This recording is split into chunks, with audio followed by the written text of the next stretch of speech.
Thanks for joining the Life's Better podcast, a podcast dedicated to this idea that life is better with God, community, and purpose. And on today's show, Josh, you and I, we're going to be talking about sarcasm.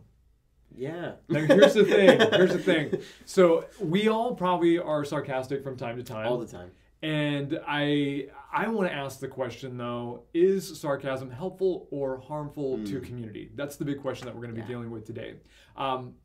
Really, the reason why this is even a discussion that we're dealing with today is a few weeks ago, I ran across an article in Scientific America, and the heading was what grabbed me. And the heading said, "Sarcasm spurs creativity."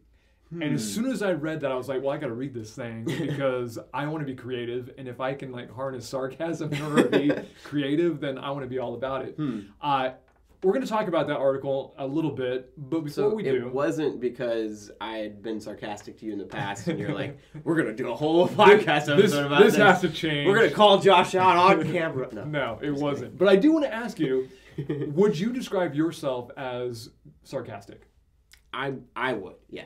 Do you think most people would describe you as sarcastic? Maybe the people closest to me. I think that I tend to use it more with people I'm comfortable with. Sure. Rather than, just people that I know slightly. I don't know if that makes sense. Like, it comes out more, and maybe that's my truer self. I don't know. The comfortable side of you. Yeah. For me, if someone were to say, Josh, Jonathan, describe Josh to me, I don't know if sarcasm would come up in the description. Okay. What about me? Would you describe me as sarcastic? No, I think that you and I tend to jokingly be sarcastic at times, but never and there's a difference, and we're going to talk about that between just telling a joke and trying to be hurtful and stuff like that. So I think you and I, we tend to maybe joke, but I've never heard you be rude about somebody sarcastically. I am really glad to hear that because I would probably describe myself as sarcastic. Really? So same way? Yeah. Now, because you brought it up, let's go ahead and jump into it. This whole idea of sarcasm, I think a lot of people, they choose sarcasm because they want to be funny. Mm-hmm. And I've talked to many other people who say and describe themselves as being sarcastic.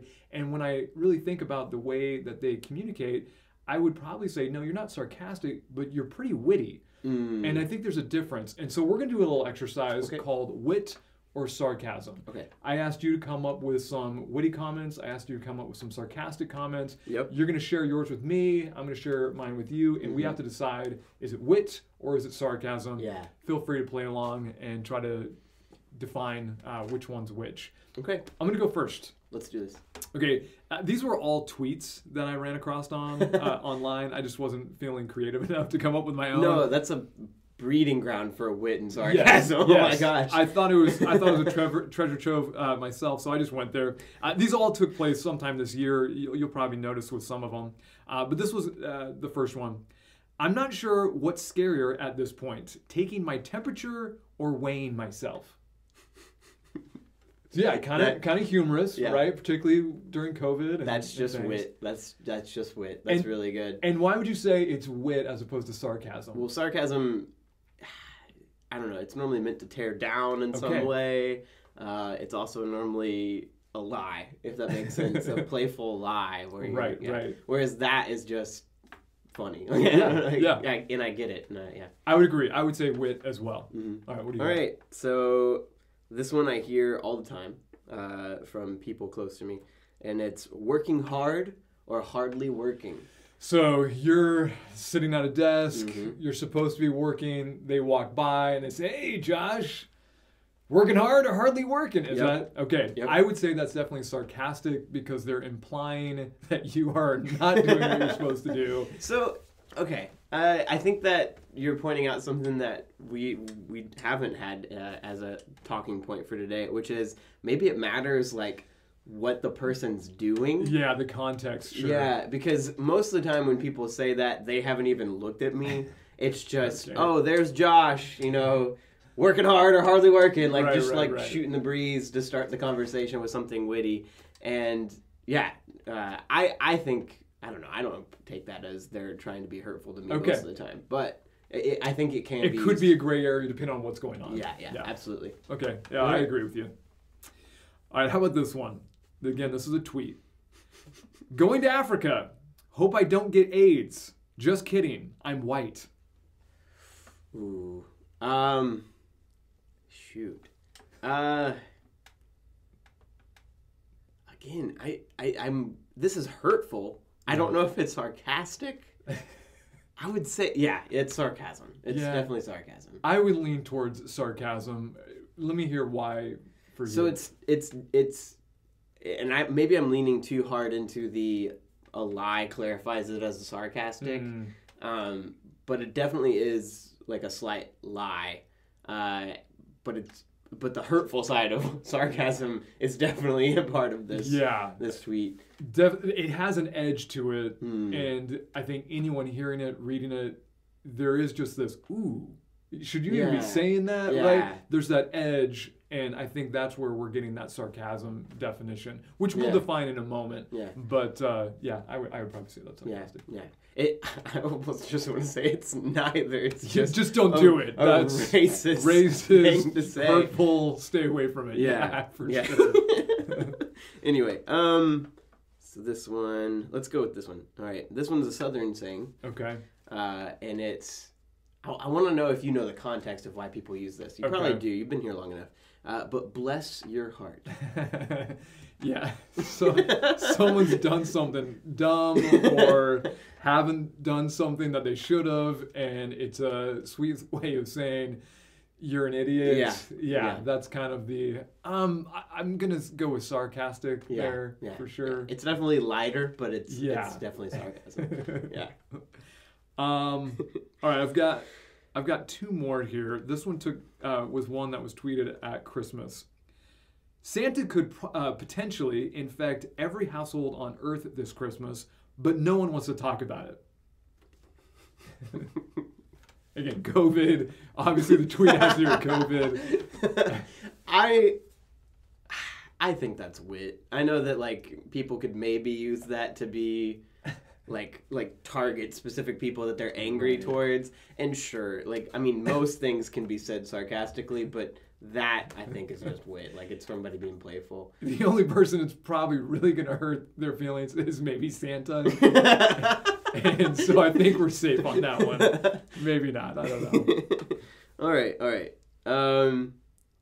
Okay, so I'm going to save this other one for last. But here is my third one. And it's... I don't know. I'm interested to see, because I kept going back and forth. Is this sarcasm? Is this wit? Okay. Did you wake up with this much sass, or is it all just reserved for me? Did you wake up with this much sass, or is it just reserved for me? I would say sarcasm. Okay. Because someone's probably been sassy, and they're trying to point out, you're being nasty, and I want to let you know that you're being nasty. Yeah. I'm putting you in your place, putting you in check. Yeah. So I would say sarcasm. Okay, I would agree. I again kept going back and forth because it's not necessarily a lie. It's just a fact that's meant to kind of sting a bit, but also be funny. Yeah, and it is. And there is a genuine sense of, okay, that was humorous, and depending on how it's said, it could even be playful. So that one's probably gray, but I would lean more towards sarcasm. Yeah. Okay. Cool. Last one I've got here. I love how music can take you to another place. For example, Meghan Trainor is playing in this cafe, so now I'm going to a different cafe. So Josh likes it. I don't even know who this artist is. That name sounds familiar. I don't know if she's a good singer or not. I think she's a good singer. Okay. No, but that's really funny. It's clearly this person's being sarcastic because at that first that start is meant to be like this really nice saying. Yes. And then zing at the end. This person's making me leave. Yeah. No, that's definitely sarcasm. I shouldn't be laughing as hard as I am about this. I thought that was a good one. After we're about to discuss how it can be hurtful, but it's just making me laugh. I think we're okay. I don't know if Meghan Trainor watches or listens to our podcast. If you are, I'm sorry. Josh is a fan. I am a fan, and this person clearly was just trying to attack you in some way. I'm sure that all of your fans probably jumped on this person. Probably. Anyway, all All right, so my last one is kind of more of a confession, I guess, because it's something that I've said before. And I'll give the context afterward. But it is, oh yeah, totally. I didn't have anything prepared anyway. I'm trying to do the guesswork as to what the context is. Can you help me with the context? All right, the context is I oftentimes have really close students of mine who I hang out with right before Wednesday nights, where I've had lessons that I've worked on all week. And, really, I'll try to come up with some, how long you work on lessons and everything, but people don't necessarily notice that. Yeah. And we're hanging out, playing some, spike ball and stuff. And one of my students leans over to me and says, Josh, I'm going to level with you. Could we just do this all night and not have our lesson time? And I say, oh yeah, totally. I didn't have anything prepared anyway. Gotcha. No, that's good. I can see that being used on a Wednesday night, and I would say that is sarcasm. Yes. But it's probably not that hurtful. But I get it. Yeah, no, I would still say that's sarcastic. Let's go ahead and now give a definition. Give us a working definition of sarcasm so we can frame the rest of our conversation. Yeah. So I like this a lot, and we kind of already were talking about parts of this. It says, sarcasm, it refers to the use of words that mean the opposite of what you really want to say, especially in order to insult someone or to show irritation. Yeah, and when you were referencing, hey, there's kind of a deception, a lie to it, that's the opposite side. You're stating the opposite, and so it's, oh, wait, hey, so does he have things planned tonight, or does he not have things planned tonight? Wait, I don't. Yeah, so I like that definition, and I think really what I get out of it, too, is when you're differentiating between the wit and the sarcasm is always going to have a bite to it. There's always going to be some sort of sting to it. And witty comments, not so much. They're just funny. They're clever. Yeah. I would also say that there's a third one that we didn't have in here, which is just, it's plain hurtful. Right. Like if you're saying, okay, well, I'm just telling the truth. There was no lie in there, but there's just the truth, but it's still hurtful. Like that is almost even worse. Josh, your shoes are ugly. Yeah, like that. Okay. You're not being witty. Right. You're not being sarcastic, but you're still being bad. Right. I don't know if that makes sense. No, for sure. Yeah. For sure. So let's kind of talk through this big question. All right.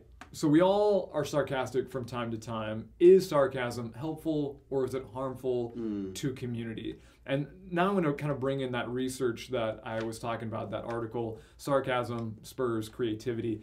I was genuinely really excited about reading this article, and the reason why is because I recognize that I am sarcastic, and I thought if there's something positive that I can actually be creative because of my sarcasm, I was genuinely wanting to know. Yeah. And so I was disappointed though, because as soon as I read the first paragraph, no kidding, in paragraph 1, before they even get into the research, they stressed the fact that most communicators, most family therapists, all these people that deal with relationships, they all stress that sarcasm should probably be dialed back in relationships.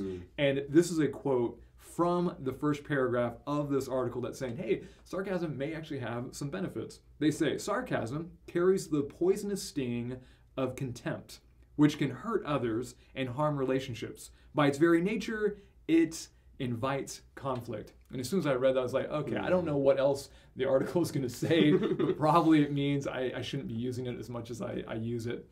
The whole research that they did when it came to creativity, though, just to kind of give you an idea of what this looked like, they had 2 groups of people, and they encouraged one group to engage in sarcastic conversation. And then they had another group, and they said, hey, just kind of talk about whatever, just really benign weather, those type of things. And at the end of the conversations, they tested each group with some different ways to generate their creative thinking. Yeah. And they found that with almost little exception, that group that engaged in sarcastic conversation beforehand were far better in those tests. And so the researchers said this probably has to do with the fact that in order to create sarcastic comments or even to understand sarcasm, you're using a lot of brain power. You're using both sides of the hemisphere of your brain, and so it's almost as though you're priming the pump, so to speak, to create these, creative thinking. I walked away from the article because, again, like 4 or 5 more times in the article itself, they were saying, yeah, but be careful with sarcasm. Be careful with sarcasm. You can hurt people. I walked away thinking we probably would have the same results when it came to creativity, priming the pump in our brains, if we just tried to have witty conversations as opposed to conversations that caused bruises and stings, right? But let's talk for a moment about why we oftentimes use sarcasm in the first place. There's a lot of reasons. When I was doing the research, none of those reasons had to do with creativity, though. So let's go and just kind of unpack this. One of the reasons why we use sarcasm is to build rapport with people. Statistically speaking, men are more sarcastic than women. And men, again, statistically speaking, they will see the humor and sarcasm faster than women will as well. So for men, oftentimes in order to build rapport with each other, we'll actually be cutting and we'll be sarcastic with each other. And this just kind of makes us feel like, hey, we're a part of the gang, we're part of the group. And this is one of the reasons why particularly men will oftentimes use sarcasm. Yeah, I this one is interesting to me because I see that in myself a lot, which is really maybe an issue. I think what matters is also like why you go that route in the first place. Like I need to identify in myself, why in the world do I feel like I need to do this in order to get closer to somebody else? Right. You know, why is that my go-to? And it's because it's worked in the past. Yeah. But, you know, and Emily and I have talked about this in the past, you know, those friends that you know are sarcastic all the time and making fun of other things to, you know, build rapport with you. What is that person doing whenever they leave that conversation with you? And, you know, that's where your mind has to go. Yeah. I don't know if that makes sense at all. Yeah, it does. All right, so number 2, you ready for it? This is the most common one, to mock someone or something. And just to share kind of an example of this in my own life, and maybe you can tell me whether I need to go and apologize to somebody or not, Jonathan, is in Lawrenceburg. If you live here, you know what I'm about to talk about. But there's a sign that somebody has painted and they've put on their fence line where you can drive by and you can see it. And this person's clearly, you know, has a church background, and it just says in big, bold, red, almost like blood-like lettering. They've changed it, but it used to just say "Repent, sinner." Yes. And my comment, even depending on who was in the car, every time I drove by, it was almost always the same because I thought it was funny to say. Was essentially, "Oh wow, what a great way to introduce people to God's love." Yeah. Which is very sarcastic. It's very cutting. And it's very easy, I think, and this points out a major issue in my life with sarcasm, is if I don't know the person that I'm being sarcastic about, it's way easier to just go into this like mocking tone. Sure. If it's a person I know, often I empathize with them. But if there's no empathy there, if I have no idea who you are, if I just assume the worst about you, if you're a celebrity, like stuff like that, people that you kind of just think aren't people, I guess. You can often just look at as kind of these characters, you know, and cutting them down is way easier to fall into, I guess, than people I know. So we're going to let you guys go ahead and comment. Should Josh go and seek reconciliation with this neighbor? Well, I don't even know. They're not neighbors. They're in town, though. They're in town. Yeah. And it's such a busy street. I knew exactly what Josh was talking about as soon as he brought it up. All right, number 3 reason that we oftentimes use sarcasm is when we're feeling a threat. And I thought this was interesting because I've definitely noticed this in my life. If I enter a situation and I'm feeling maybe a little off balance, either with somebody or just the situation in general, I'll use sarcasm to gain a footing. Sometimes it is just to create off balance for you, because when you're off balance, that gives me a position of strength. I noticed this in a job interview, actually, that I walked into a job interview, this was a number of years ago, and it was really a stressful situation because I had no fewer than like 10 people around this conference room table, and they're grilling me with these questions, and I'm so nervous, I just keep telling myself, relax, relax. And so the only way that I found that I could relax in this high threatening situation was to like joke and to have fun. And it wasn't until like 5 minutes after, like before the interview was over, like an hour in, that I realized, I don't know if I'm actually being funny right now. I'm getting some weird feedback, like, you know, not verbally, but, you know. I remember that. That was our church interview. Yeah, right? No, totally. But no, some serious, like, some strange faces and other things. And I just started realizing, oh, wait, am I just being sarcastic here? I don't think this is landing quite the way that I wanted to. And sure enough, a few days later, they gave me a call, said, sorry, we're going with somebody else. And I thought, well, I just want to find out why. Why are you going with somebody else? And the woman on the other end of the phone said, I'm glad you asked, Jonathan, because I'm sure you got a wonderful sense of humor. But let me just give you a tip. Next time you're in a job interview, why don't you lay off the sarcasm? And it was like, oh, no. But it was okay. I didn't actually want the job. It was a relief that they turned me down, and it worked out fine. But yeah, this is one of the reasons why we use sarcasm. Yeah, no, that's good. All right, so fourth reason is to be polite. And I had to really think about this one, if I notice it in my own life or whatever. But essentially, I think Southerners really fall into this more so than other people. With terms that we already talked about, like bless your heart, or one that my wife mentioned that she uses maybe a little too often with students is if they do something that clearly they shouldn't be doing, she goes, oh, sweetie. Like, and the kids know, and they pointed out a few weeks ago, no one wants to hear "Oh, sweetie" from Miss Doolin. That's fine. And yeah, it's an attempt to still acknowledge that you are hurt by something that somebody else did and to hurt back, but doing so in a way that maybe makes you feel a little bit better. Yeah. Like you didn't just attack the person. Right. It's a disguised, crap, I guess, that you're throwing at somebody. Yeah. I don't know. And I think that's what sarcasm is in general, especially what you just said with what was it? What was the third one? Wow, when you're feeling a threat. When you're feeling a threat, yeah. You and I are people who I wouldn't consider to be aggressive in nature, but I can definitely use sarcasm as my attack. And in my head, I'm thinking, oh, I'm being a lot nicer. But really, I'm not, Yeah. No, does that make sense? That makes perfect sense. I think when you hear, wait, why would anyone use sarcasm to be polite? But when you say it like that, it's like, oh yeah, no, I've probably done that. Number 5, to appear intelligent is actually another reason. Going back to the whole idea that in order to understand sarcasm as well as to create sarcastic comments, you're using more brain power. And so we've probably all been in situations where, someone makes a sarcastic comment in a meeting and then someone else immediately, throws out a sarcastic comment. And then all of a sudden you have like this battle of wits.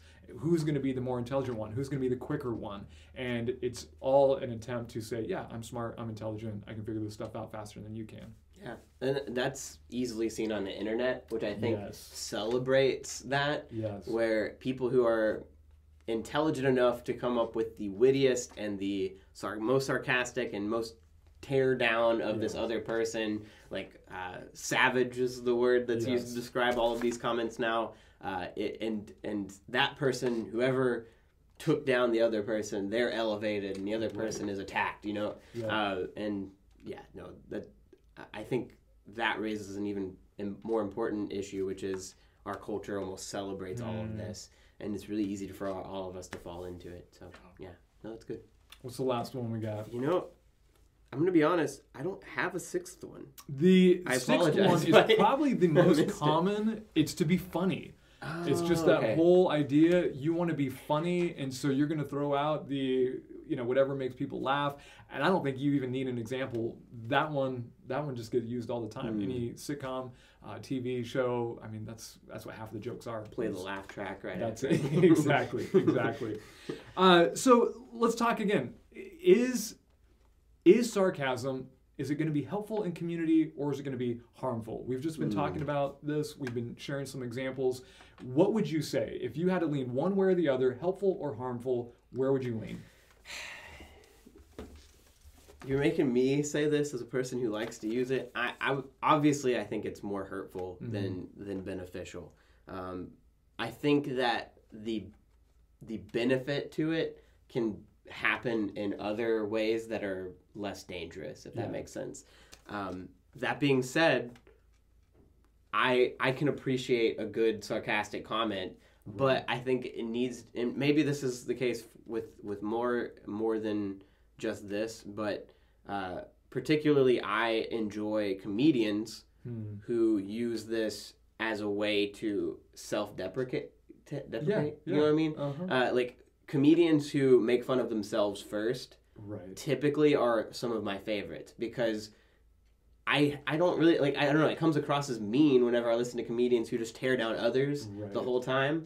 But if you're using sarcasm against yourself first, and you're admitting, I don't know, that to me makes it okay when you poke fun at me a little bit, and I don't know. I think it also matters the people you're around as well. I don't know. I'm interested to hear what you have to say about this. I would say, because there is typically a verbal harm that is taking place on some level with sarcasm, that if I'm going to lean one way or the other, it's probably going to hurt community. It's not going to help. Yeah. And again, it's just because there's verbal harm being done. However, if sarcasm is used in like trivial matters, I think that's safe. You know, going back to some of the COVID tweets, it's like, okay, COVID is affecting all of us. All of us are very frustrated with it. And so to attack COVID, well, that's pretty trivial. However, if I'm going to go and attack you, that's going to hurt community. Yeah.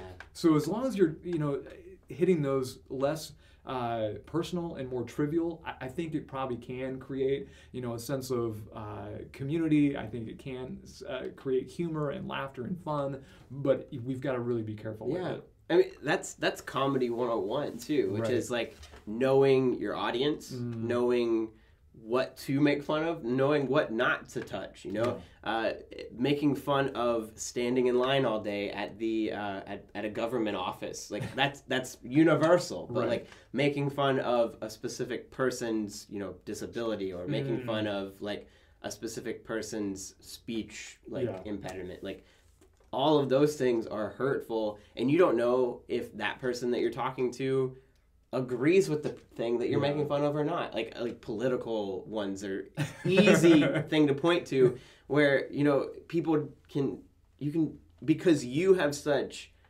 personal opinions about things, sometimes you can just make comments and then you realize, oh, that person doesn't think that way, and you didn't realize that you've really hurt that relationship. You might actually lose a job opportunity if you're not really careful. Exactly. Yes. Yeah. Well, Scripture talks about this a lot. There's a few verses in Proverbs. Josh, if you don't mind reading that first one. Absolutely. I love the imagery that it gives, and I think you guys will like it as well. All right. So this is Proverbs 26, verses 18 and 19. It says, like a madman shooting firebrands or deadly arrows is a man who deceives his neighbor and says, I was only joking. Yeah, that's the typical comment after someone's hurt because of your sarcasm. Hey, man, I'm just joking. I'm just teasing. I've used that 1,000 times. Yeah. And it does not make anyone feel better.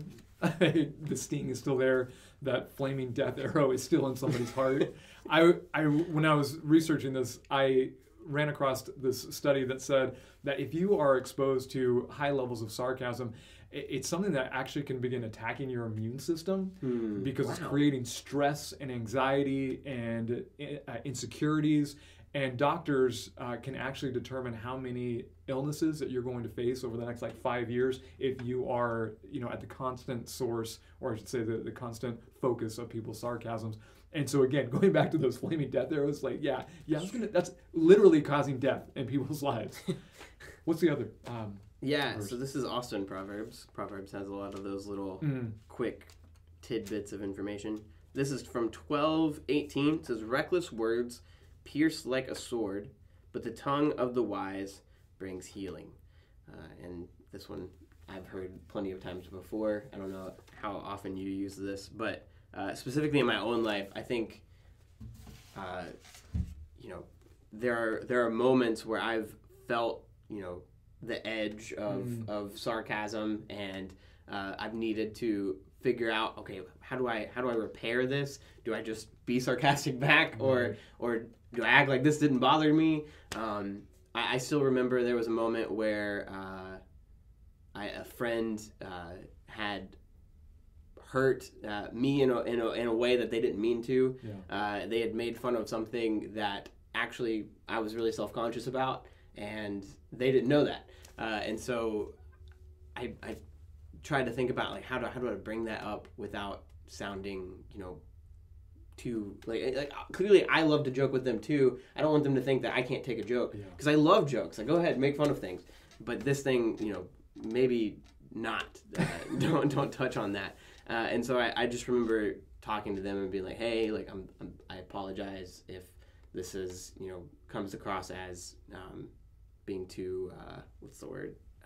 Confrontational? Yeah. But something you said before, like, that's actually something that I've really dealt with in the past, and like it's still hurtful to me. So maybe lay off this subject. And then if it's something that's like, so that was on something that I couldn't necessarily change about myself. But if it's something that like they're making fun of me being late, or they're making fun of something that I can change and work on, typically the best way like to bring words of healing is to go to them and bring up that thing and be like, hey, is this actually hurting you? I apologize if this is something that the reason you're bringing up sarcastic comments is that you are actually being hurt by this, and you are mad at me for this. So how can I do this better? And typically the response whenever you do that is, oh, no, I didn't mean for you to think that I actually am really mad at you about this. And you can begin to repair that relationship that was hurt by their comments, but also hurt by something you're doing too. Because, oftentimes when we're hurt by sarcasm, our immediate thought is, I'm a victim, and I'm going to play that card. But in reality, there might be truth in some of it too, that you can begin to work on building up that community on both sides. It's not just their problem. Right. What can I do to fix it? Yeah. But I don't know. I love the contrast, particularly with that verse too.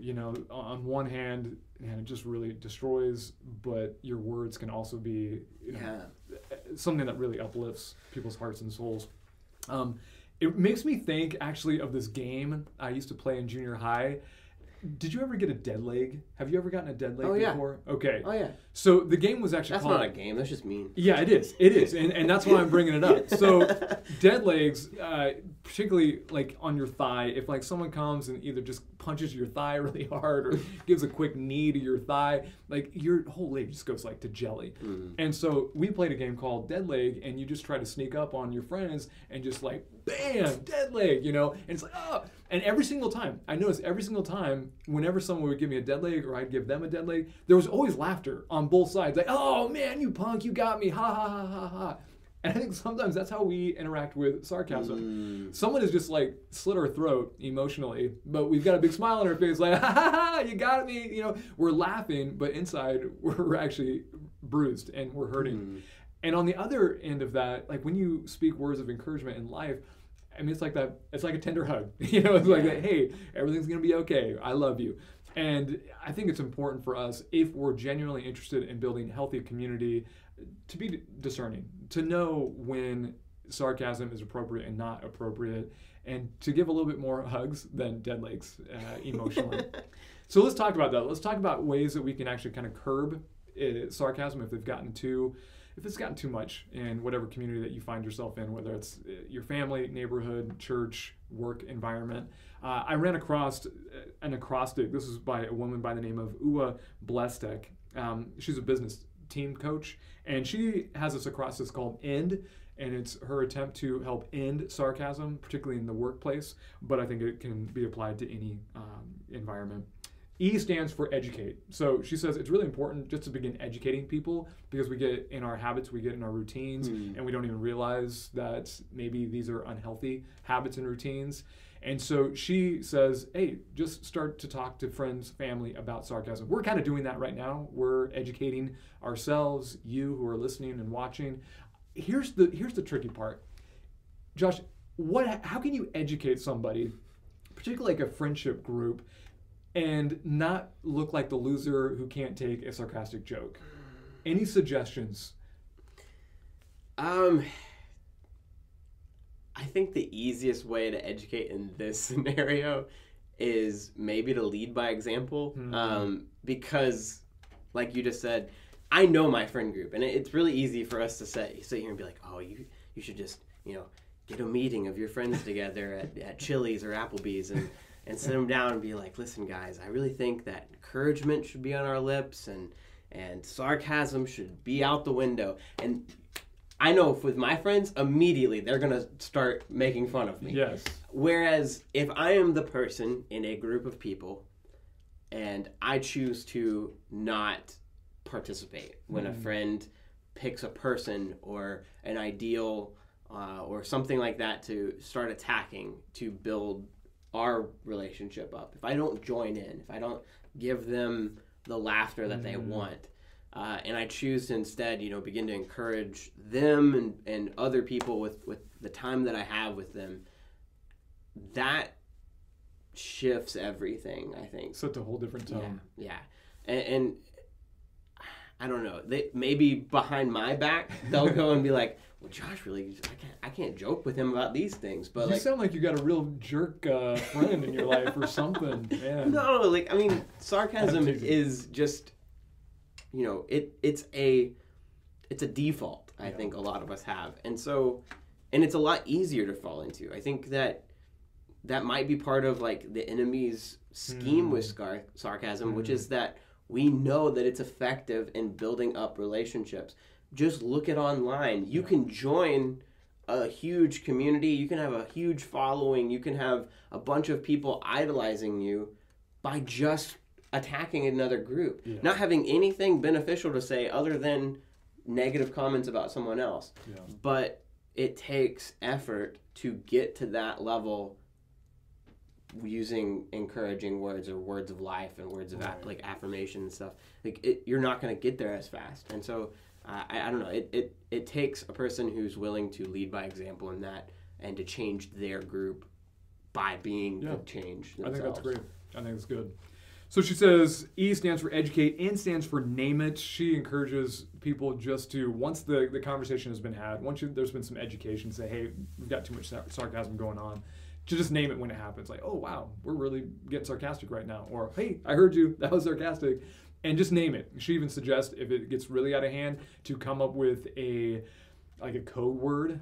Maybe it's, mint chocolate chip ice cream. And if someone shouts out mint chocolate chip ice cream randomly in a meeting, everyone realizes, oh, it's because too much sarcasm. But it can be anything, Rumpelstiltskin, whatever, I don't know. Another area that she says you need to move sarcasm out of a public arena would be D, drive towards positive intention and goals. Drive towards positive intention and goals. So you've educated, you've named it, and then it's like, hey, this is why we're here in this meeting. Let's get back on track. Let's go. Let's actually be that company that does this instead of, tearing each other down. Let's be that friendship group that speaks words of life instead of, sarcasm. A number of years ago, I noticed with my boys that they were starting to become more sarcastic with me. Like I was the butt of their jokes, and I realized, okay, Mom must be really sarcastic with them because they're clearly picking it up from somewhere, and it can't be. It was obviously me. And so I made a New Year's resolution, actually, that whenever I caught myself being sarcastic with one of the boys, I was going to, in the next couple of minutes, find at least 2 words of affirmation, words of encouragement to counteract the sarcasm. And I noticed a few things. 1, I noticed I was way more sarcastic with the boys than I realized. 2, sometimes it's a little difficult to come up with 2 encouraging words because one of the reasons why I was being sarcastic is they were not behaving well. And it was kind of my way of putting them in check. But 3rd, once I set the tone, once I set the example, which is what you brought up, it began to change the whole atmosphere of our family, and they began to be more encouraging, and they began to be far less sarcastic, and they began to lift each other up just on random things. And so we're not saying you can't joke. We're not saying you got to end laughter altogether. You can go in and engage in sarcasm, but just be careful because I think it can destroy great community. Absolutely. And so we've got to be careful. Any final thoughts as we wrap things up? I would just say that, especially the name it one, you might listen to that and think, oh, that wouldn't work. And I think in most scenarios, if you just did that, it probably wouldn't. Right. But if you have a group of people who are all willing to work on this, and I think it takes that, because I mean, you know, you might present this any idea of trying to get rid of negative speaking on people, gossip, and like stuff like that. If everyone in your little group isn't committed to doing that, it probably won't end. But that also takes something else that you jokingly said. But if you find that you're trying to get rid of this and your friends around you are not willing to, maybe that's telling you, hey, I need people around me who are better for my spiritual life and for my mental health and all of that. And that might be tough to hear. Maybe that's your cue to, I need to find a new workplace even, because I know that, you know, a workplace and the wrong friends and all of that can really lead you down the wrong path, and you'll see how they've affected you and your life. And so again, just an encouragement there, because I know that this won't always work the way you want it to, but the last case scenario is, hey, there are people that you can find that will be better for your community, if that makes sense. I don't know if that... I'm a little worried that you're going to put in like a... 2-week notice. Two-week notice. Jonathan, I've tried. You're just not figuring it out. I've got to find a new place of employment. I hope that's not the case. Until next time, guys, work on that sarcasm. But we know that life is so much better with God, community, and purpose. And so we look forward to getting back with you in this community in just a couple weeks. God bless.